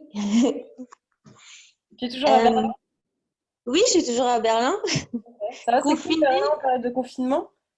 Non, bah, nous, c'est pas du tout comme en France, hein. Pour le moment, Merkel dit juste de faire attention. Ah, tranquille. Putain, t'as bien choisi ton moment pour échanger ton appart, toi, hein. Ah, clairement, je me dis, à la pauvre Elinda. Je crois qu'elle a tué ton chat, par contre. Enfin, bon, elle le mange. Papouille! Papouille, il s'appelle. Ouais, elle s'appelle Papouille parce que elle fait beaucoup de câlins, mais qu'à nous. Ouais, elle mord aussi quand même. Enfin bon, bref, on va pas rentrer dans le détail de ton chat. Qu'est-ce qui, qu'est-ce qui est différent, qu'est-ce qui est pareil de tout à l'heure?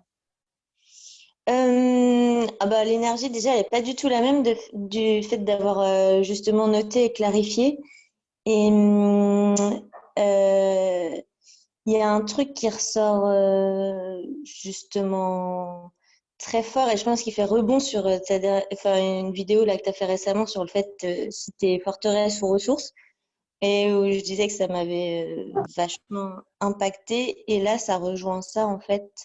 Euh, la meilleure version de moi pro, en fait, tout implique une ouverture aux autres, que ça soit dans le fait de découvrir d'autres personnalités, mais aussi de voyager, ça, d'autres cultures, de faire des collaborations artistiques pour combiner nos talents respectifs. Par exemple, je sais pas, une brodeuse avec ce que je peux faire ou une photographe culinaire que j'avais vue où c'était magnifique. Et je sais pas, je m'étais dit, mais on pourrait trop faire un truc ensemble.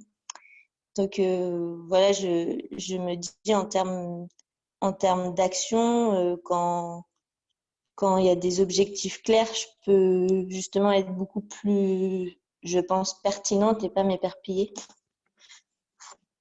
Hmm. Donc voilà ce qui ressort de, ces deux versions. Et puis donc je disais une championne de trampoline, j'ai rajouté qui crée des œuvres en rebondissant. Donc en fait, qui crée des œuvres en rebondissant et donc qui peint sur les murs. Parce que je trouvais ça très vivant, intense et ludique. Ça, c'est important. Ok. Alors ça, c'est à toi d'observer. Euh, Quand tu mets qui crée des offres en rebondissant, tu es déjà dans le faire. Mm. Dans cette première colonne, on cherche vraiment un côté identité, on cherche de l'être. Ok. Et donc, il y a un côté, moi, que je sens là, qui alourdit quelque chose, tu vois, qui... Mm. Comme si tu conditionnais ta légèreté. Bon, je te connais aussi, donc euh, ta légèreté, quelque chose de très frais, de très fulgurant, spontané chez toi, et que du coup, il y a une interdiction de ça là-dedans. Ah bah Mm. non, ça ne peut pas juste être simple et frais. Non, je vais tout de suite rajouter quelque chose de plus lourd. Même si créer des offres en rebondissant sur le papier, c'est très frais et très rigolo. Mais la façon dont c'est amené dans l'énergie, il y a comme si tu coupais ta simplicité, ta légèreté naturelle. Oui, carrément. Mm. Et on retrouve ça dans ton système d'organisation, tu vois. Ouais. Donc, je t'invite Ouais. à juste là être en observation de ça. Il y a quelque chose qui sort de toi spontanément tout à l'heure, genre waouh, championne de trampoline. Le, euh, le mécanisme qui est là derrière, bah, c'est que ça va être alourdi par du faire je dis pas qu'il faut jamais passer à l'action, mais la façon dont tu arrives à le faire, bah, ça alourdit l'être là tout de suite dans le système. Mm. Ça te parle ça ou pas? Ouais. Ah oui, carrément, ouais. Ouais, ouais. Ouais, c'est limpide. Mm. Donc il y a un vrai bel espace d'observation. Tu vas pas pouvoir forcément tout bouger comme ça, mais en tout cas, il y a un espace d'observation là de la relation de toi avec ta légèreté, ta simplicité. Il y a un élan qui arrive et il est rattrapé derrière par oulala, attends, il faut que ça serve à quelque chose, il faut que ça crée quelque chose, sinon c'est pas bien. Et là. Je rajoute le si c'est pas bien, je sais pas si c'est ça qui se passe dans ta tête, mais il y a un élan de. Ici, ouais. Ouais, ouais, comme si c'était pas sérieux, justement. Il faut rajouter du sérieux et de la lourdeur quand même, parce qu'on ne peut pas être que légère et kiffer. C'est quand même un peu indécent. Tout à fait. Tout à Hein. fait ce que je pense. Ouais. Voilà. Donc faisons quand même des journées bien, bien lourdes pour quand même pas trop jouir de sa journée. Mm. Mm. Mais en tout cas, ça me fait sourire parce que oui, c'est clairement ça. Ok. Et de le voir là, c'est comment?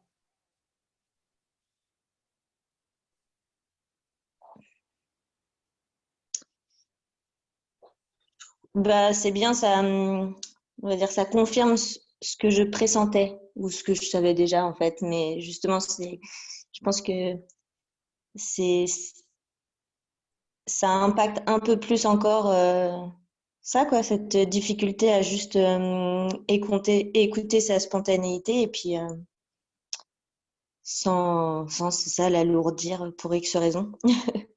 Mm. Mais tu vas pas forcément réussir à passer là. C'est-à-dire que ça mettrait de la lourdeur de se dire ah bah maintenant il faut que je sois légère, tu vois, c'est. Donc c'est vraiment juste là l'observation consciente qui va être à ton service. Mm. C'est comment, et tu as pour le coup une coach absolument également délicieuse sur l'observation consciente. Donc, remettre un petit peu de jeu entre toi et ce mode de fonctionnement très musclé de j'ai mon élan de légèreté, brr, je l'alourdis tout de suite. Mm. Bah, juste de l'observer, tac, ça va créer un petit espace et puis de cet espace, tu pourras faire quelque chose. Mm, mm. Super. Ouais, c'est clair pour toi? Ouais, c'est clair. Ouais, top. Est-ce que tu as besoin d'autre chose? Non, non, c'est nickel. Pour le coup, nickel. C'est Ok, gentil, merci. parfait. Eh ben, je t'en prie. Bon, alors je vois pas d'autres questions, donc je vais partir sur les questions. Gwendoline, je suis avec un enfant de 2 ans à côté d'une imprimante 3D en fonctionnement. Bah, donc c'est c'est effectivement très spécial comme façon de vivre. Mais si tu as une question, tu peux quand même la mettre dans les commentaires. Je regarde les questions qui étaient sur le live. Donc il y avait Déborah qui nous a requittés. Se mettre en action quand on n'a pas encore sa grande vision. Et donc du coup, elle avait reclarifié. Je veux être sûre d'avoir trouvé ma vision pour passer les bonnes actions. Oui, et j'avais fait une vidéo du jour sur ça sert à, enfin, c'est l'histoire de vous pouvez pas. En fait, beaucoup de débutants et même tout le temps, on a l'illusion qu'on peut aller chercher de l'info sur qui on est et que comme ça, qu'on va bien savoir qui on est, on va pouvoir faire des choses incroyables avec qui on est et tout ça. Mais comment on découvre qui on est et ce qu'on aime quand on a été coupé pendant des dizaines d'années de notre fonctionnement naturel, de notre kiff, de nos désirs, de la simplicité d'être soi, bah, en expérimentant dans la matière. C'est pas en s'asseyant sur un canapé en réfléchissant, c'est pas en faisant des milliards de projections dans sa tête et en cherchant la grande vision. Ça, c'est un mécanisme d'ego parfait pour ne pas bouger. Tant que j'ai pas ma grande vision, je bouge pas. Moi, tu risques pas de bouger parce que du coup, moi, ma vision, elle ne fait que changer en permanence. D'abord, elle devient de plus en plus grande au fur et à mesure du temps, elle devient de plus en plus kiffante. Plus j'agis, plus je me connais, plus je me connais, plus je clarifie ma vision. Ça marche comme ça. Donc il n'y a pas de je réfléchis au grand sens de la vie avant de me lancer. Non, en fait, la vie n'est pas faite pour ça. Elle est faite pour qu'on joue avec et qu'on la découvre à travers d'un véhicule, d'un outil hyper particulier qui est soi-même. Et dans la boîte, c'est pareil. Donc je vois, ah, trop bien, t'es là. Déborah, parfait. Le truc de l'agrandissement, c'était pour booster mon énergie. Bah, du coup, les coachings d'avant ont dû te servir. Tu me diras si c'est le cas. tu peux t'entraîner à dire c'est quoi la meilleure version de moi-même. Si je m'autorise à rêver de la meilleure version de moi-même en énergie, en relation, en pro, à quoi ça ressemble? Et là, il y a quelque chose de kiffant, mais au début, c'est pas grave s'il n'y a rien qui vient. C'est pas grave si ce qui vient n'est pas hyper ouf. Moi, en amour, j'étais tellement à la ramasse la première fois que je fais cet exercice, j'étais là. Franchement, la meilleure version de moi-même en amour, c'est juste déjà d'avoir une relation d'amour. Enfin, genre, bonsoir. Il y en avait qui avaient des trucs incroyables, genre accepter mon amour inconditionnel pour mon mari, je sais pas quoi. Et moi, j'étais là, ok, cool. Et en fait, cette meilleure version de moi-même en relation, elle a même changé maintenant pour se recentrer sur la relation que j'ai avec moi-même. Et c'est avoir une relation d'amour avec moi-même. Parce que c'est ça qui me met en énergie aujourd'hui. Et donc, parfait. Et donc, tu peux mettre ça en entraînement, par contre. C'est-à-dire, t'entraîner à avoir du désir et à avoir du désir pour la meilleure version de toi-même. Plutôt que pour un truc très nébuleux comme la grande vision ou je vois beaucoup de trucs en marketing en fait qui perchent les gens, la proposition unique de valeur, etc. Moi, j'ai mis hyper longtemps à la trouver. Je pense que je l'ai trouvée hier soir en expliquant à quelqu'un ce que je faisais et d'une façon hyper simple, c'est sorti. Je me suis dit, waouh, c'est vachement bien ce truc-là. C'est vraiment ça que je fais. Mais du coup, il y a pas à avoir et à attendre de la clarté sur ça pour avancer. Il y a à mettre ça au travail pour avoir de plus en plus de clarté là-dessus.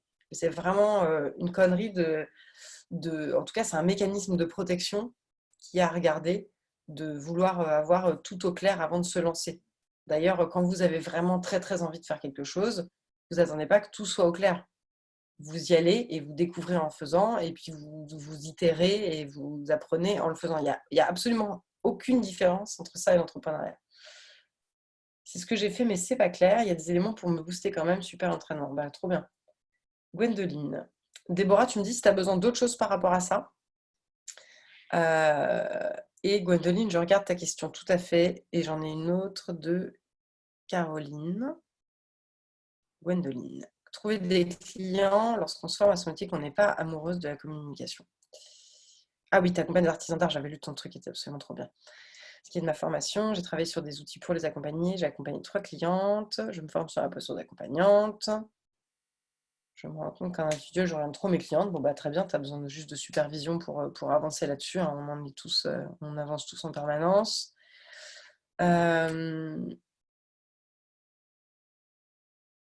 Ok. Du coup, je comprends pas parce que tu dis j'ai pas trop d'inquiétude parce que du coup, je suis entourée d'experts et que je peux communiquer sur eux. Donc ça, ok. Je lance un accompagnement individuel. Là, c'est plus chaud parce que je dois communiquer sur moi. Ok, très clair. Donc, fabriquer un pont entre les clients et moi, tout en sachant que je n'aime pas faire de vidéos, ni même écrire des articles. Ok. Ça revient aussi à qu'est-ce que c'est la meilleure version de toi.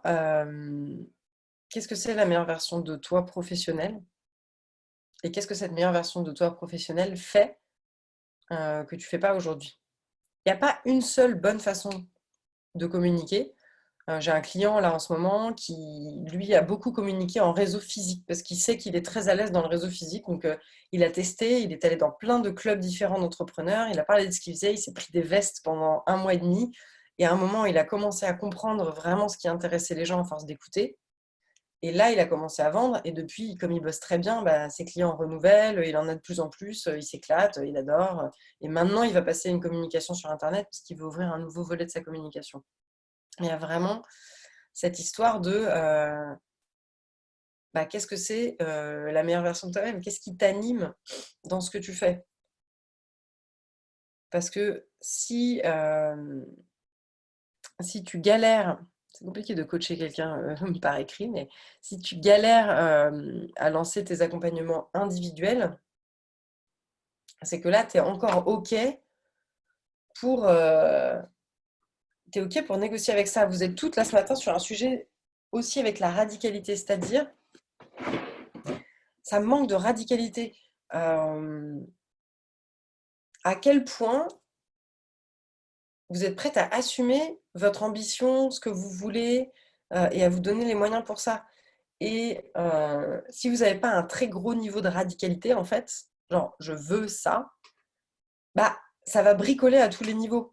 Les émotions vont arriver, ah bah j'ai peur, du coup je vais pas le faire. Ah bah j'ai peur, donc ça doit pas vraiment être ma voix. Ah bah en fait, euh, les contenus que je fais sont pas assez bien, donc je m'arrête et tout ça. Mais tout ça, c'est à côté de la plaque. Ça veut dire qu'il y a un problème à un autre endroit, parce que la réalité, c'est que ce que vous allez faire au début va pas être ouf dans tous les domaines. Hein. Quand vous allez commencer à communiquer, ça va pas être ouf. Quand vous allez communiquer à coacher, ben, ça va pas être le niveau de coaching que vous aurez dans un an ou dans 6 mois. Bon, ben, ça, c'est juste la règle de progression. Mais ça manque de radicalité dans ok, si je dis que je veux être, par exemple, sportif de haut niveau et que en même temps, tous les matins, je ne me lève pas parce que je suis un peu fatiguée, parce que je n'ai pas super bien dormi, oh, ce matin, j'ai pas envie, oh, peut-être qu'en fait, j'ai pas envie de faire ça, bah, il y a une vraie question sur mon désir. Est-ce que j'ai vraiment envie d'être sportif de haut niveau? Parce que là, je suis en train de juste pas du tout faire ce qui m'amène vers mon objectif. Si j'ai envie d'être je sais pas moi, chanteuse, je chante jamais. Quand je dois aller à un cours de chant, je dois me traîner par la peau du cul et qu'ensuite je souffre pendant 1 heure et que je rentre et que je me dis ah là là, je suis en train de fantasmer de ce que j'imagine être la vie d'une chanteuse, mais je suis pas du tout en train de créer les conditions pour devenir cette personne. Donc ça déconne. Donc la radicalité, c'est de regarder où est-ce que dans votre vie vous êtes en train de tolérer des trucs à côté de la plaque par rapport à votre ambition. À côté de la plaque, à qui vous êtes en train de faire plaisir qui n'est pas vous-même. Exemple, moi, je me couche tard le soir. J'ai un problème en ce moment de me coucher tard le soir. Voilà. Et l'autre fois, je me disais, bon, bah pareil, qu'est-ce que je tolère là? Je tolère d'avoir un niveau d'énergie faible. C'est-à-dire que le soir, si j'ai une idée lumineuse à 11h du soir, je me dis, ah, trop bien, je vais le faire maintenant. Donc, je me couche hyper tard, parce qu'en plus, ça me met en énergie. Donc, après, derrière, je ne me rendors pas. Donc, je m'endors tard, je dors moins. Et c'est très chiant, parce que moi, j'ai besoin de sommeil. J'aime bien avoir pas mal de sommeil dans le cornet. Et là, je me dis, ok, mais là, je suis en train de tolérer qu'une urgence perçue, en plus, pas réelle, je peux noter une idée dans un carnet et la faire le lendemain, donc une urgence perçue prenne le pas sur mon ambition de long terme. Mais ça m'a mis dans une rage, mais de ouf. Deuxième truc que je tolérais, si quelqu'un me parle sur Messenger à 23h47, je me dis, ah non, mon Dieu, je vais répondre à cette personne. C'est pas une pensée consciente que j'ai, je vais absolument répondre à cette personne. C'est un truc que je faisais. Et pareil, je me suis dit, mais je suis en train de tolérer que l'envie de communiquer de quelqu'un qui n'a rien à voir avec moi, qui n'est pas dans mon contexte, qui ne vit pas ma vie, et qui peut être un pote ou quelqu'un que j'aime beaucoup, mais en tout cas qui n'a pas mes priorités, il ne vit pas ma vie, il vit la sienne. Je suis en train de tolérer que ses priorités à lui, qui à ce moment-là est en train de me parler, prennent le pas sur ma priorité à moi, qui est de me lever en forme pour avoir une journée de dingue le lendemain, parce que j'ai des plans trop bien pour ma journée. Mais c'est un truc de malade. Comment est-ce que c'est possible de tolérer un truc pareil? De le voir, ça m'a mis tellement en colère que du coup, j'ai coupé ces comportements-là. Pareil, quand j'ai découvert là que le téléphone prenait de la place, je me dis, mais je suis en train de tolérer que le téléphone prenne de la place. Alors ça, c'était il y a des mois sur mon sommeil. J'ai viré mon téléphone de ma chambre. Du jour au lendemain, c'était fini. Plus jamais j'ai eu le téléphone dans ma chambre. Il est persona non grata de la chambre. Parce que c'était vraiment fini de tolérer ça. Donc c'est ce genre de radicalité dont je parle, dont vous allez avoir besoin. Les autres n'ont pas les mêmes priorités que vous. Le monde et les circonstances extérieures se foutent de votre vie. En fait, tout le monde s'en fout de votre vie à part vous. Hein. Globalement, on peut se le dire, c'est tout le monde s'en fout de votre vie à part vous, tout le monde s'en fout de votre business à part vous. C'est la réalité et c'est tant mieux. Personne n'est aussi investi dans la réalisation de soi et dans son bonheur que soi-même. C'est la seule personne qui est concernée vraiment par ça. Donc, tout le monde s'en fout. Les gens, ils ont leurs propres priorités. Ils viennent vous parler, ils continuent à rester au téléphone alors que vous leur avez dit j'ai un rendez-vous dans 2 minutes, mais ce n'est pas eux qui ont un rendez-vous dans 2 minutes. C'est ce niveau de radicalité-là qui va vous permettre d'avancer. En dessous de ça, ça déconne de ouf. En dessous de ça, ça boucle en fait. Parce que tout va être potentiellement prioritaire sur vos rêves. Mais il n'y a que vous qui pouvez avoir cette radicalité. Magali, tout à l'heure, quand tu as voulu partir en Polynésie, sentis tout de suite dans ton énergie que de toute façon, quoi qu'il arrive, tu allais partir en Polynésie. Quoi. Globalement, à la rame, tu allais y aller. C'était tellement ton objectif que ça arrive dans 1 mois ou dans 1 an, ça allait se faire. Une radicalité complète. Je le veux, je le fais. Point. C'est ça qui... Et là, c'est vraiment... je vois ton commentaire, Nata, j'imagine Nathalie. Je fais ce constat, je donne la priorité à ma famille, ça m'étouffe et je me sens coincée par ça. Vis ce truc-là, en fait. C'est pas juste de dire ouais, mais j'en ai marre et tout, ah, ça me saoule, je vais faire un petit changement ou un changement radical, mais qui va pas tenir dans le temps. Là, c'est vraiment une invitation à vivre à quel point ça te saoule. Si t'es pas, pareil, ça aussi c'est radical, si t'es pas honnête avec le niveau auquel ça te fait chier, à quel point ça te bouffe, bah, ça ne peut pas bouger. Ça ne peut pas bouger parce qu'il n'y a pas.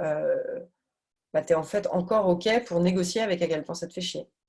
Donc c'est radicalité, radicalité, radicalité. À quel point ça te fait chier que ta famille soit en priorité surtout et que ça te coince dans ta vie. À quel point tu te sens coincé, vis-le, ça va peut-être être hyper désagréable, hein, je ne dis pas le contraire. De vivre l'enfermement, l'étouffement, à quel point ça te fait péter un câble, et non pas de le rediriger contre eux ou contre toi-même, mais de le vivre pour récupérer cette énergie-là. Ça, c'est de l'énergie à disposition de dingue. Je vous dis, cette rage que j'ai ressentie quand je me suis dit, putain, mais je suis en train de parler sur Messenger, alors que tout ça peut attendre largement demain, voire est complètement pas du tout prioritaire, au lieu d'aller me coucher pour être en forme demain, mais ça me gave. Mais demain, j'ai plein de trucs à faire qui me font ultra kiffer et je suis en train de bouiner sur Internet, je suis en train de tolérer de la médiocrité au lieu de passer à l'action sur ce qui est bon pour moi et ce que j'ai vraiment envie pour moi. Bon, bah voilà, ça bouge. Hein. Gwendoline, tu dis, j'ai posé la question hier, en posant la question, j'ai eu ma réponse. J'étais beaucoup dans le fait de communiquer égal Internet. Je me suis rendu compte que je suis une personne de l'oral, je kiffe rencontrer des gens. Cet équilibre, donner et recevoir me parle beaucoup parce que je donne beaucoup et là, je dois rééquilibrer. Voilà. Et comme tu les connais un peu, donc tu as quand même une idée de leurs besoins, c'est de la curiosité là. C'est vraiment d'être dans une curiosité de qu'est-ce qui leur donne envie de travailler avec toi. Puisqu'encore une fois, tout le monde s'en fout de toi. Les gens veulent travailler pour eux. Ils veulent un résultat pour eux. C'est pareil pour toi, Magali. C'est pareil pour tout le monde, mais du coup en coaching en particulier. Ils s'en foutent de tes diplômes, de comment tu vois le coaching et je sais pas quoi. Ils ont un objectif et ils veulent sentir que tu es la bonne personne pour l'atteindre. Point. Je regarde si j'ai encore une ou deux questions. Tac, tac, tac. Caroline, elle veut des idées de sujets. Par quoi commencer l'aventure des articles? Je me sens bloquée dans mon écriture et est-ce que je me lance dans mon pourquoi ou avec ma vision? Un coup de pouce de clarté. C'est pareil en fait. Là, c'est louche pour moi d'être à ce point coincé. Il y a toujours un stress de la première fois, hein, mais c'est louche de rester à ce point coincé. Écris sur n'importe quoi. Raconte un mariage, parle d'un client, parle d'une expérience qui s'est bien passée, parle d'une expérience qui s'est mal passée, explique qu'est-ce qui te fait kiffer dans les mariages, qu'est-ce que tu détestes dans ce milieu. Tout ce qui va te mettre en mouvement, en fait. Là, il faut prendre le challenge et déjà le fait de le faire pour la première fois. Il y a beaucoup de challenges là-dedans, donc prends un truc pas trop dur, un sujet sur lequel facilement tu peux écrire ou parler pendant un moment. Et puis voilà, et si le premier article fait 6 lignes, on s'en fout. Ce qui compte, c'est qu'il existe. Comment travailler sur sa posture pour l'élever? Alors ça, c'est Marine. Comment booster sa confiance pour oser prendre cette position de leader en communiquant sur nos sujets? Surfer sur la montagne russe, maintenir une énergie et une présence constante, comment faire? Là, c'est pareil, c'est le sujet de la radicalité. Comment travailler sur sa posture? Si tu es accompagnante, c'est la supervision, la supervision, la supervision, la supervision, la supervision, et ton développement perso. Et la deuxième chose, c'est de l'affirmation. Les gens vont toujours chercher les trucs au mauvais endroit. Qu'est-ce que c'est que cette histoire de confiance en soi? Tu vas pas mettre des post-it en disant « je m'adore », mais ça ne devient pas vrai, tu t'adores pas du tout. Si tu t'adores pas, il n'y a pas un nombre de post-it à partir duquel tu vas t'aimer. S'il suffisait d'écrire 1000 post-it, tout le monde l'aurait fait. Hein. Donc ce n'est pas du tout ça le sujet. Le sujet, c'est que si tu ne ressens pas de confiance en toi ou de stabilité émotionnelle du tout, c'est que tu es complètement coupé de tes désirs et de la responsabilité totale de ta vie. Alors peut-être que ça fait chier d'entendre ça, mais si ça te fait suffisamment chier pour te mettre en mouvement, tant mieux. La réalité, moi, en tant qu'entrepreneur, je ne crois pas une seule seconde aux problèmes techniques. Je refuse de croire aux problèmes techniques. Je peux tout à fait entendre que ce soit chiant. Moi-même, ça me fait immensément chier, là, dans les jours à venir, d'aller regarder des trucs dans les tréfonds de mes logiciels pour remettre à jour des programmes en ligne. Mais je vais le faire parce que je sais pourquoi je le fais. Ça me fait extrêmement chier. Donc ça, on est tout à fait d'accord. Mais je ne crois pas une seule seconde à un problème technique ou à un problème de comment faire, puisqu'on a à la portée de nos doigts Google, qui répond à n'importe quelle question d'une façon extrêmement précise et complète. Donc je ne crois pas une seule seconde que qui que ce soit là, dans ce chat, dans cette communauté, dans ce monde, soit bloqué par un problème de comment faire. Je pense qu'on est bloqué par des problèmes de radicalité, on est bloqué par des problèmes de manque d'habitude, d'avoir des muscles de désir tellement atrophiés qu'on se raconte à nous-mêmes qu'on ne sait pas ce qu'on veut. Mais on n'a pas du tout de problème, de comment faire. On est dans un monde où tout, mais tout, il y a des articles déjà géniaux sur comment trouver ses premiers clients d'ailleurs, il y a des articles géniaux sur comment faire grandir une communauté, comment se faire connaître. Il n'y a jamais de problème de comment. Salut Amélie. Il n'y a jamais de problème de comment. C'est un mensonge ça. Je ne crois pas à ça.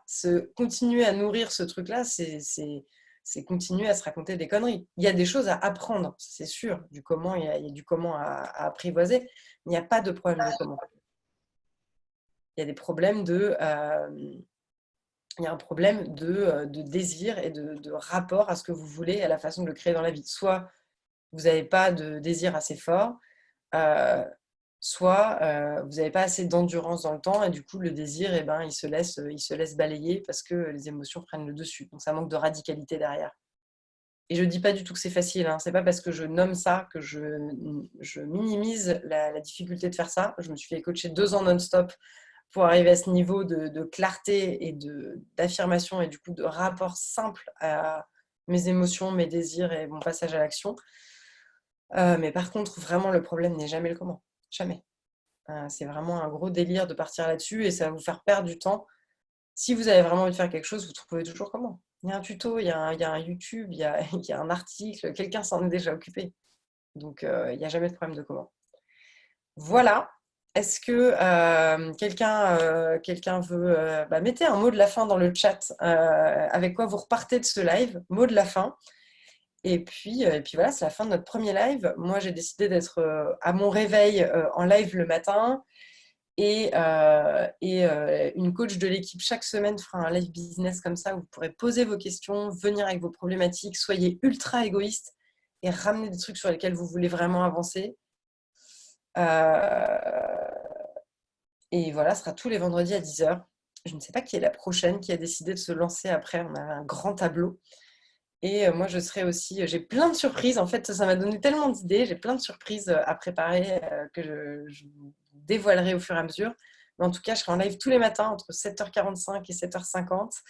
Et on aura 1h30 de business coaching en live. Donc, vraiment, amenez vos problématiques avec une coach de l'équipe nouvelle toutes les semaines, tous les vendredis. Voilà. Alors, vous dites radicalité, de l'énergie, des pépites. Écouter sa spontanéité sans l'alourdir, trop bien. Pas de problème de comment, muscler son désir, nickel. J'attends de voir toutes vos pépites. J'adore savoir avec quoi vous repartez. Et c'est un bon entraînement pour vous aussi. Bon, ça me fait plaisir, mais par ailleurs, c'est un bon entraînement pour vous aussi. Vous venez de passer 1h30 en fait. À quoi a servi cette 1h30 ? Qu'est-ce que vous prenez pour vous ? Est-ce que c'était vraiment... ça valait vraiment votre temps? Est-ce que ça aurait pu avoir encore plus de valeur pour vous d'une façon différente? Qu'est-ce qui fait que vous ne l'avez pas amené? Chaque moment est vraiment rempli de pépites et de moyens pour vous d'augmenter cette radicalité, de muscler la jouissance, de muscler le désir. Donc le fait de dire avec quoi vous repartez, c'est pas juste pour me taper sur l'épaule. Moi j'ai fait mon truc, j'ai kiffé pendant 1h30, je suis bien. C'est pour vous de repartir en vous appropriant ça. Et de le nommer et d'être capable de nommer petit à petit, ah bah ok, là je vois avec quoi je repars de ça et comment je l'emmène dans la suite. Hop, là là, j'ai un appel tout de suite maintenant.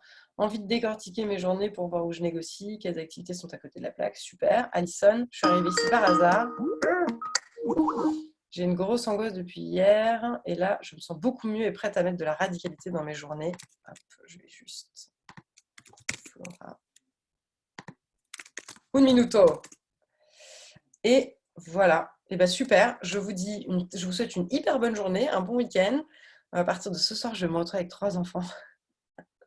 Donc ça va changer aussi mon rapport au temps et à mes pépites du matin. Ça va être intéressant. J'ai hâte de voir ça. Je vous souhaite un super bon week-end et continuez à poser des questions. Utilisez la communauté à mort. Il y a vraiment là un esprit de communauté hyper chouette qui se dessine. Donc allez-y, explosez le groupe Facebook de vos questions et de vos pépites. Ciao, bon week-end!